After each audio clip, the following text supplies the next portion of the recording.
Shogun. This is Ninja 3-3. Copy 3-3. What's your squad status? Verifying.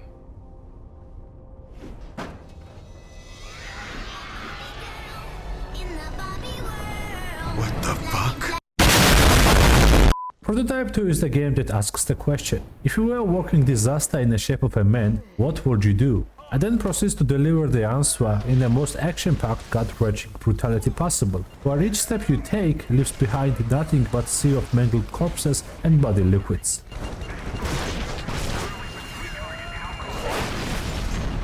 Damn, son! Developed by Radical Entertainment, Prototype 2 is the second installment in the Prototype series, which is a spiritual successor to their previous game, The Incredible Hulk Ultimate Destruction. Which is surprising because I have played both of these games on my old rusty computer as a child, and I never really saw the connection between the two until I looked back at it recently, and yeah, similarities are as clear as your mommy's panties in a summer rain, bitch. Anyway, the original Prototype wasn't groundbreaking or anything, but it was one of the few games at the time which gave players complete freedom to mess around in their open world sandbox, and allowed them to give in to their intrusive thoughts, which in turn created brainless fun gameplay that was addicting.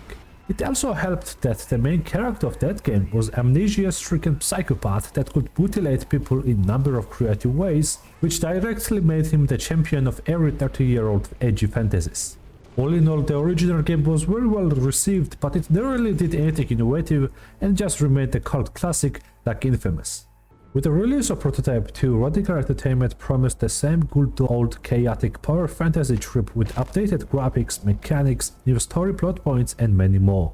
It just so happened that the new plot points and overall storyline became so controversial that it killed not only the franchise but the whole development team behind it, causing the good old Uncle Activision to do what they do best, which is to shut down and absorb the development team and send them to Call of Duty mines. Taking place a year after the events of the original game, Prototype 2 starts with a series of flashbacks, subtly retelling the tragic backstory of James Heller, the main character you play as. You find out that there has been a second virus outbreak in New York, which took lives of his wife and daughter, and at the center of it all is our homeboy Alex Mercer.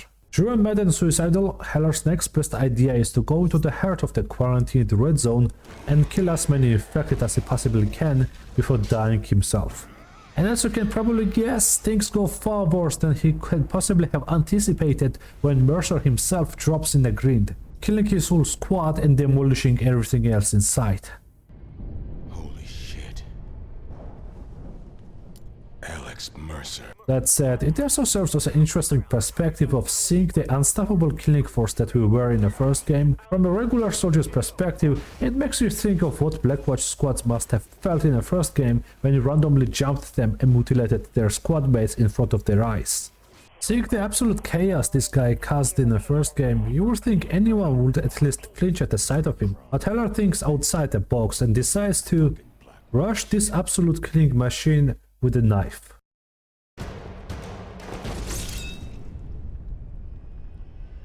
What the? Now, to be fair, he was suicidal. What follows next is a bit of an odd chase sequence, which pretty much serves as a small introduction to upgraded visuals and the look of the infected monsters.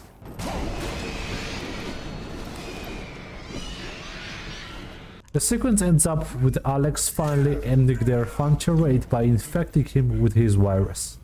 Serving as the origin story of how he got his powers, Heller wakes up being experimented on by Blackwatch. He escapes and meets up with Mercer once again, who this time around reveals that Blackwatch and Gentek, the company that messed around with the virus, are the ones behind all of the mess, and he's trying to destroy them and wants his help.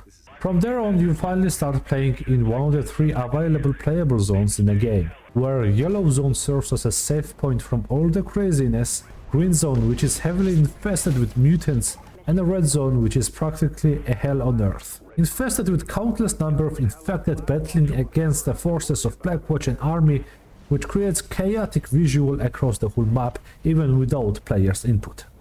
To be honest, story is pretty bare bones, filled with numerous plot holes with no attempts to make it more engaging or add some twist around the corner. It completely retcons some of the plot points of the first game, such as existence of Paria, the son of Elizabeth Green, which game sets up either as a new protagonist or antagonist in the series.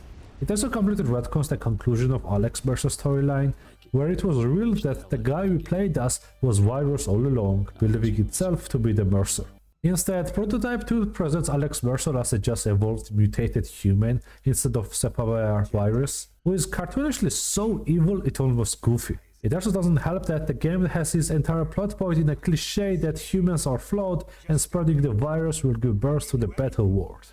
Another hit of the miss in the series is that James Allen himself is so catatonically angry all the time, it can be both brutally hilarious or completely vexing. Oh, Heller. Hope he didn't hurt your brain there. Bitch. I didn't think it was possible, but the shit this guy says could make even 2009 Call of Duty lobby players blush with embarrassment. Damn straight it's a failure. Just like you were to your mama, asshole. My favorite part has gotta be the way he treats Sabrina Galloway, the defected infected from the Mercer's group, like absolute piece of shit. Now don't forget the rest of those choppers. Don't talk to me like a dog. Bitch.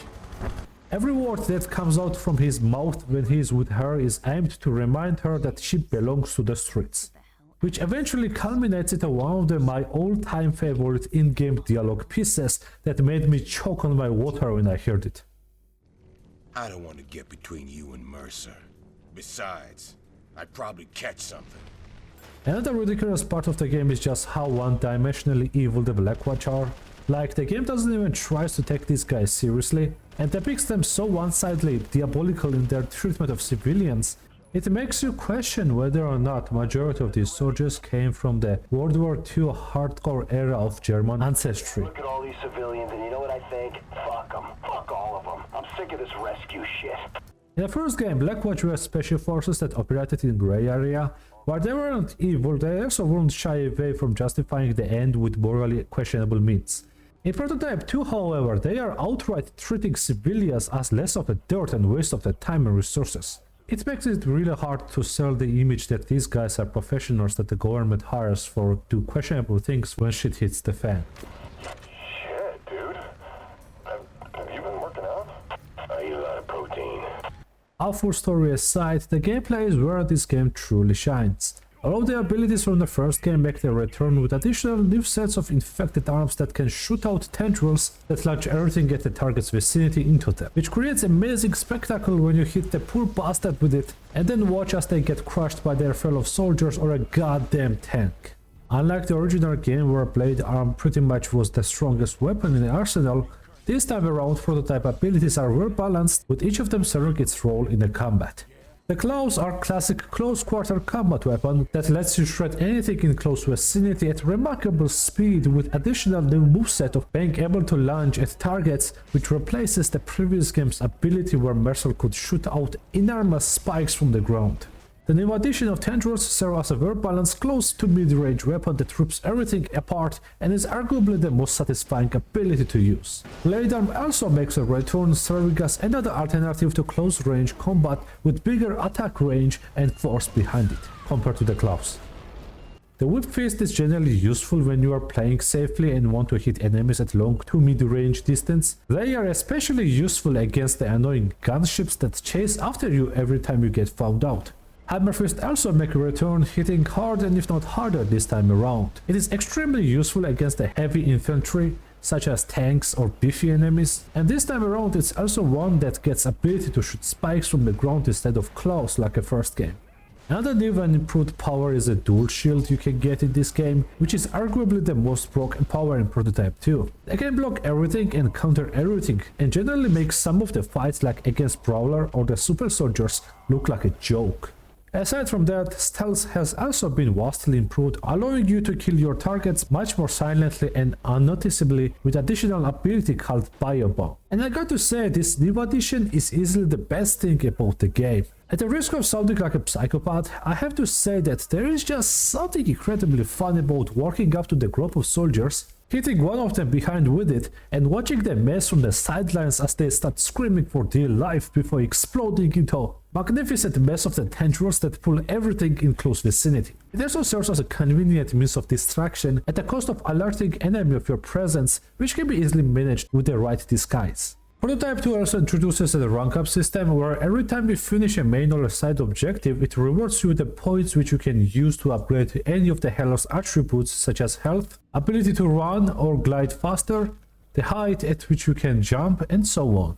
Upgrading any of these attributes makes a new addition to the gameplay and the way Heller behaves and moves. Aside from the main storyline, you can also do a number of side quests that uses a new acquired hunting vision ability that replaces infected vision from the first game. It is primarily used to track down the person of the interest in the quest, and is never really questioned or explained how it works aside from the initial query. Doing these side quests gives you more in-depth information about Blackwatch, Gentek and Infected, and sometimes even gives you more information about Heller himself, which you wouldn't get just by playing the main storyline. Aside from the main missions, you can also destroy random research security areas, or do underground hive dungeons and destroy nests, which is the best way to get rank up points for your attributes faster. Beyond that, you can also do Radnet challenges, which if you get high enough points unlocks additional hidden powers and cheats you can use to mess around the sandbox and create even more chaos. The main selling point of these challenges is the skills you unlock, which allows you to play as either Alex Mercer himself, albeit with no voiceover, with addition of Mercer's and Heller's infected and armored forms, which are no longer part of the core combat system this time around. Visually, Prototype 2 is a big leap from the dull and grey look of the first game, which presents the game with much more vibrant colors that sells the state of the playable zones and overall look of the game better. Despite the outdated textures, the game looks very pleasing to the eye. I especially love the new red and black glowing effect they gave to the virus and the infected monsters, which is especially prominent in Heller's powers when he morphs his hands. I think it's really aesthetically pleasing and it looks 10 times better than the dull black mutated arms we had in the first game. The infected and non-infected enemy models had also gotten an update. While the army infantry look might have stayed same, the Blackwatch had complete design makeover, giving them more grim and unique look compared to the initial design, which to be fair looked more practical and realistic. Super Soldiers also make a return in a sequel, albeit with much more better look and movesets, but they barely pose any challenge compared to the infected monsters. It is still fun kicking their asses and throwing them around like a toys though. On the side of infected, brawlers thankfully no longer look like a manifestation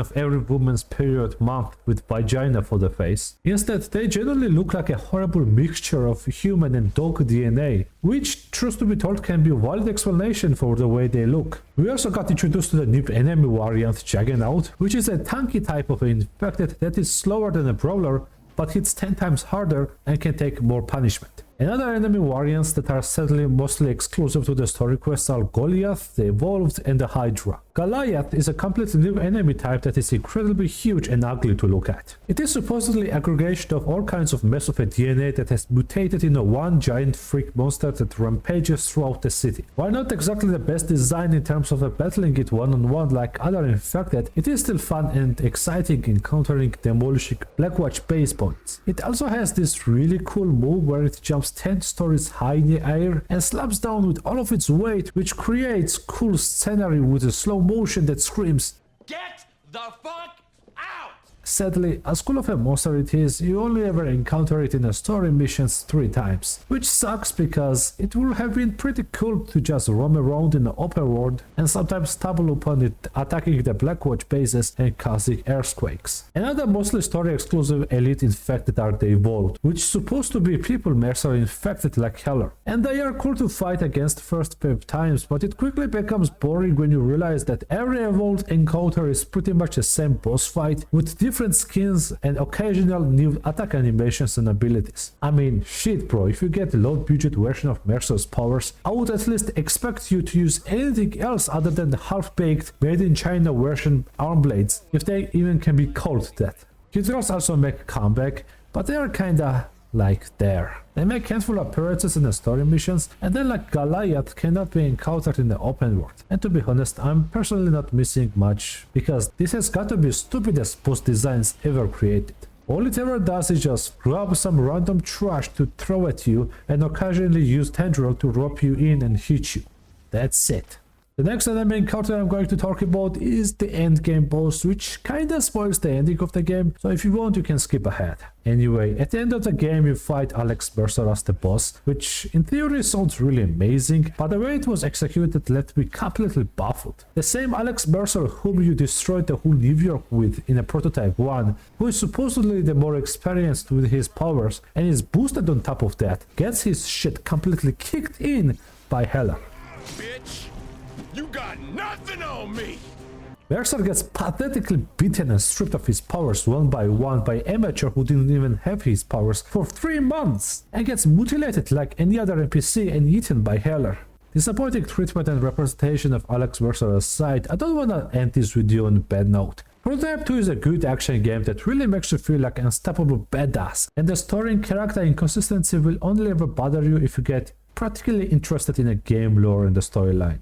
This game is worth a try even today and does a lot of good compared to the bad in my opinion, and if you are tired of modern gaming diseases of shoving battle passes and seasonal updates down in your throat, then maybe, just maybe, a little adrenaline pumping power trip to the past might be just what you want.